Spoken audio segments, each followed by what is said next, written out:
Bon, et bien salut tout le monde, c'est Mike FZ6, aujourd'hui une nouvelle vidéo. On va parler un peu du S1000RR en détail, comme j'avais promis dans les anciennes vidéos. Aujourd'hui ça va être les inconvénients du S1000RR, les 5 inconvénients qu'il y a sur mon S1000RR.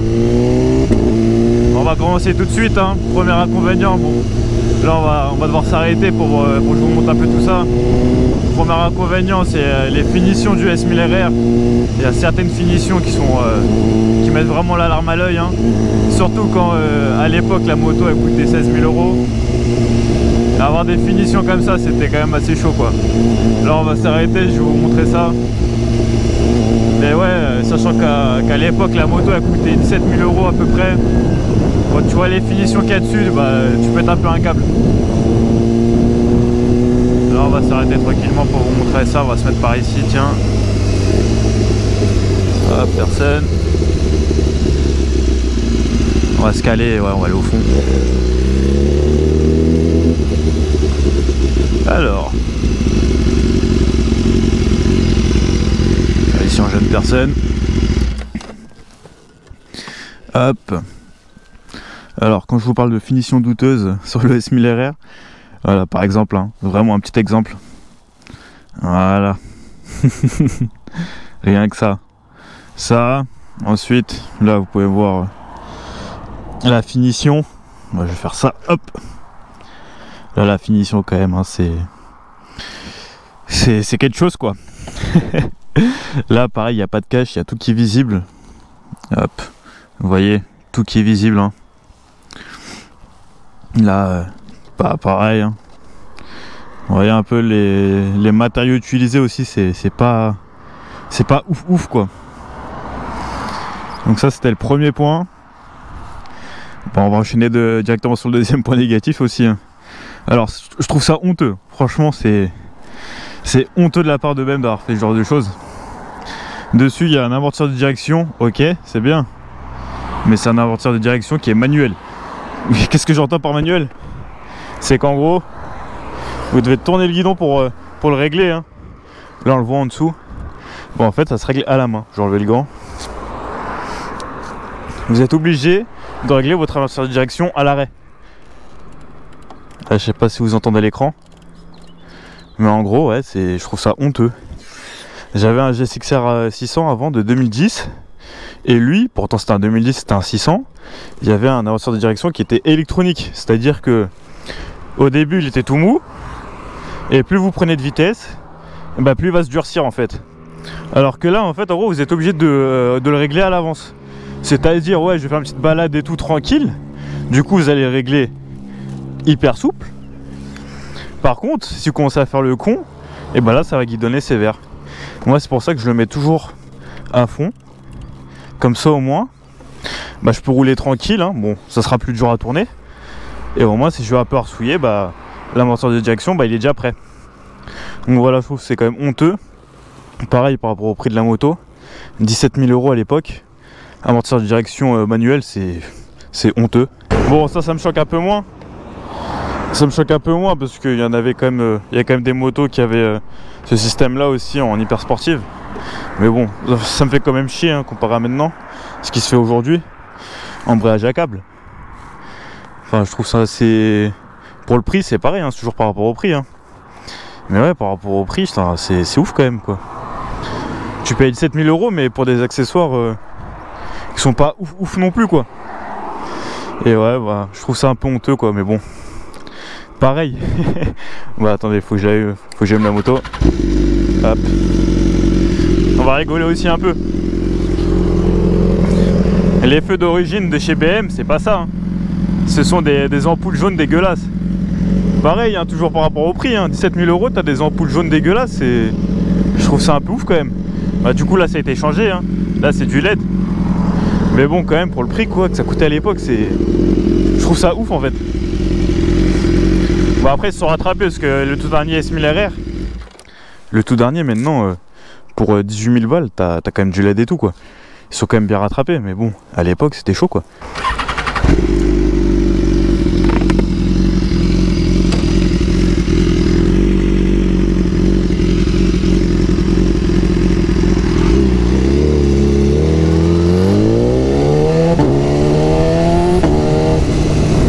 va parler du cadre.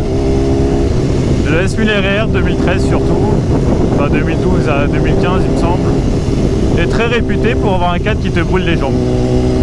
Et ça c'est véridique. Là moi le problème il a été réglé parce qu'il y a des protections en carbone dessus. Mais sinon, si t'as pas de protection en carbone et que t'es en ville et que la moto elle chauffe un peu, et bah là c'est mort de chez mort. T'as tes cuisses qui brûlent mais littéralement, tu te brûles les jambes. Et vous pouvez demander à ceux qui ont un S1000 RR de ces années là, qui n'ont pas de protection de cadre en carbone, bah ils pourront vous dire que ouais, les mecs ils se sont brûlés les jambes déjà. Après si vous avez un cuir, ça va, ça devrait le faire. Mais si vous êtes en jean, ça va vraiment vous brûler les jambes. Ouais, c'est pour ça que les protections en carbone qui ont été rajoutées de chaque côté. Mais bon, après ça a un coût quand même quoi. Ça coûte un peu d'oseille, mais bon. Pour moi c'est un défaut qui peut se supprimer quoi. Ouais, c'est ça que je me dis. On va un peu récapituler. En premier c'est quoi? Ce que j'avais dit en premier comme inconvénient. En premier j'avais dit les finitions douteuses. En deuxième j'avais parlé des pièces un peu foutage de gueule sur cette moto par rapport au prix. En troisième on avait parlé de l'éclairage. Et donc là en quatrième, ouais, le cadre qui te brûle les jambes, c'est ouf quand même. Après, cinquième inconvénient de cette machine, le prix des pièces d'origine c'est abusé, c'est un truc de ouf. Si tu veux racheter des pièces d'origine pour ton S1000 RR qui a craché, et bah là, prépare-toi à sortir le portefeuille parce que putain, tu vas raquer, mais vraiment. J'ai regardé hein, les leviers, c'est une centaine d'euros pour un levier. Si tu pètes un des deux phares à l'avant, un des deux j'ai bien dit, hein, t'en as pour 400 euros le phare, donc 800 euros les deux. Le réservoir ici là, t'en as pour 1000 euros. Qu'est-ce que j'avais vu encore? Le feu arrière, je crois que t'en as pour 200 balles à peu près. C'est les prix qui sont totalement abusés. Et pour moi c'est totalement pas justifié parce que les pièces d'origine, ok d'accord c'est du BM mais c'est pas non plus de la qualité extrême quoi. Donc ouais, le prix des pièces c'est... Je vous invite hein, tous ceux qui sont chez BM ou quoi, juste comme ça pour rigoler hein. Allez voir le prix des pièces de votre moto sur le site BM officiel, vous allez péter un câble. Donc ensuite, qu'est-ce qu'on a? Donc là on a fait les 5 inconvénients principaux, hein. J'en ai un bonus qui a un inconvénient sans trop en être un non plus. Voilà, c'est à dire qu'en fait cette moto là elle est équipée de plusieurs modes de conduite. Donc il y a pluie, sport, race et slick. Et en fait pour moi le mode slick c'est un mode qui pose vraiment mais vraiment trop au crime en fait. Parce qu'en fait la transition entre le mode race et le mode slick, le mode race t'as encore trop d'assistance et le mode slick t'en as plus du tout en fait. En fait c'est vraiment une transition qui est assez sévère et donc du coup en fait quand tu roules en mode slick t'as envie de tartiner mais c'est... Voilà, mais même ceux qui sont posés dans leur tête hein, c'est un truc de ouf. T'as envie de tirer mais tout le temps, constamment. Après moi je roule tout le temps en mode slick parce que j'aime pas avoir trop d'assistance qui me bride la moto entre guillemets. Merci. Merci. Mais ouais le mode slick c'est vraiment un mode... c'est un mode traquenard en fait tu vois. Une fois que tu le mets après t'as envie de tirer, c'est un truc de malade. T'as une réponse des gaz qui est immédiate. T'as pas d'anti-wheeling. T'as encore le traction control et l'ABS mais ils sont ils interviennent très tardivement. Du coup en fait ça te pousse à tirer dedans quoi en fait. Alors que le mode race en fait il est trop bridé. T'as encore trop d'assistance. Alors que c'est le troisième mode. Voilà, je vais vous montrer ça vite fait. Hop, si j'ai le temps. Là il y a le bouton mode. Et quand tu appuies dessus, là on verra pas le mode rain. Là je suis en mode rain, mode sport, mode race, mode slick. Là on va se mettre en mode race. On va faire une petite accélération. Et en fait vous allez voir qu'il y aura l'anti-wheeling directement qui va se mettre en place. Hop, on est parti.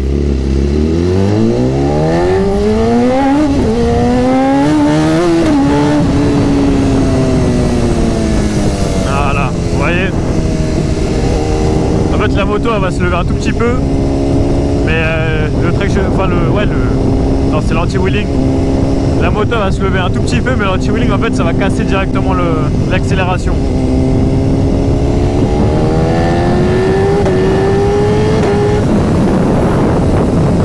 Je sais pas si vous avez entendu au démarrage quand j'ai tiré un peu, ça fait un pam.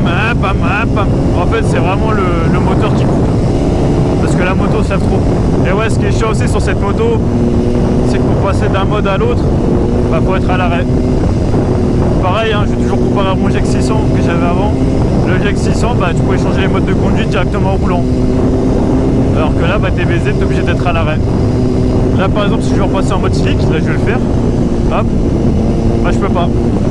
Là ça reste sur le mode slick mais ça l'enclenche pas. Du coup je suis toujours en mode race. Voilà. Bon après c'est des défauts que tu prends en compte hein, et tu fais tes réglages avant de partir quoi. C'est ça qui est chiant en fait avec cette moto, c'est que du coup tous tes réglages tu es obligé de les faire avant de partir. Et en gros en fait si tu as envie de tirer dedans, bah tu peux pas repasser en mode slick et remettre la voiture de direction à fond en roulant quoi. Tu peux pas, tout simplement. Donc voilà, c'était une petite vidéo tranquille pour vous parler des inconvénients du S1000RR. Donc voilà, maintenant vous savez à peu près les défauts, en tout cas pour moi, ce que j'ai ressenti sur cette moto. Voilà, maintenant vous savez à peu près les défauts que j'ai repérés dessus. Et puis voilà, hein, c'est tout pour moi. Moi je vous laisse ici, je vous souhaite une bonne journée les gars, et à plus pour une prochaine vidéo. Allez, salut!